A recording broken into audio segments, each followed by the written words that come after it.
Dopo un lungo e difficile mese il Giarre torna a giocare sul rinnovato manto del regionale per affrontare il Rosmarino con un solo imperativo: vincere per mettersi alle spalle le ultime deludenti prestazioni. Mister Rapisarda stravolge il suo assetto tattico passando al 3-5-2 per dare più solidità alla squadra. Subito in campo gli ultimi acquisti: Salvodosso gioca al centro nel terzetto difensivo con Petrella e Piedra. Luca Ankovic invece compone il tandem offensivo con Giordano Santapaola.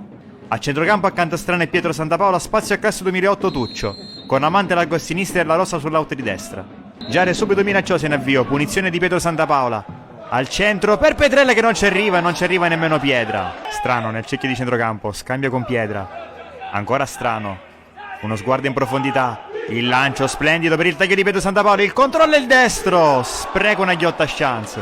Li fanno vedere in avanti anche gli ospiti, Lo Grande, punta Amante, poi scarico sulla Rocca, lo ferma Tuccio, recupera la sfera Gatto ci prova dalla distanza, Tomaselli in calcio d'angolo. Dridi cerca Santoro, di prima intenzione, capisce tutto La Rosa, che può far ripartire il contropiede e mette in moto Piedra verticalizza per Ankovic, il velo per Giordano Santapaola in aria, la conclusione, solo esterno della rete. 34esimo, Piedra fa correre sulla destra La Rosa, uno sguardo in mezzo, va al traversone, pericoloso, ci mette una mano Bonfiglio, poi Ankovic fermato da Insana che riesce a liberare, alimenta l'azione Strano, il controllo, prova il destro di poco alto.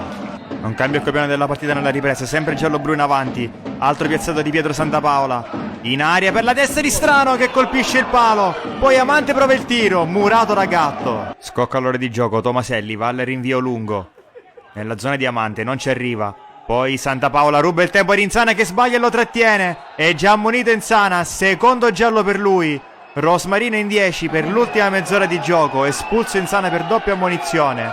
Forze fresche dalla panchina per mister Rapisarda, fuori Tuccio, dentro Garozzo e fuori anche Petrella.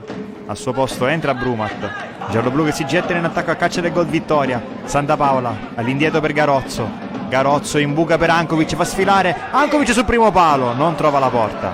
Continua incessante il forcing dei padroni di casa, punizione di Pietro Santapaola. La palla stavolta è bassa, tocca Giordano Santapaola, respinge Bonfiglio. Ancora sostituzioni per il giallo-blu per questo rush finale. Dentro Caltabiano per Pietro Santapaola. E dentro anche Cassarà e Mascara. Fuori Amante e Giordano Santapaola. Garozzo pressato da Santoro, scarica su Strano. Strano può avanzare indisturbato, cerca il filtrante per Brumat. La palla finisce a Cassarà che va con la punta. Blocca 2 tempi Bonfiglio. Ultimi assalti del match, Tosto va da Strano. Poi Garozzo, combinano i due, ancora Strano, dentro per Mascara, tamponato da Santoro, calcio di rigore per il Giarre, proprio allo scadere.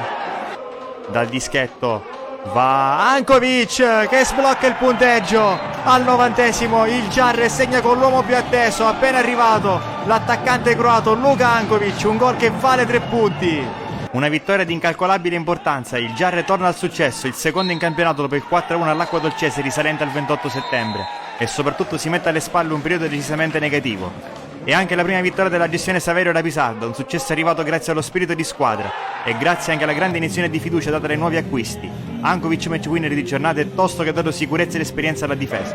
La strada da percorrere è ancora lunga, però i segnali positivi ci sono stati. Domenica prossima un'altra sfida delicata attende i gialloblu che faranno visita al Merilli.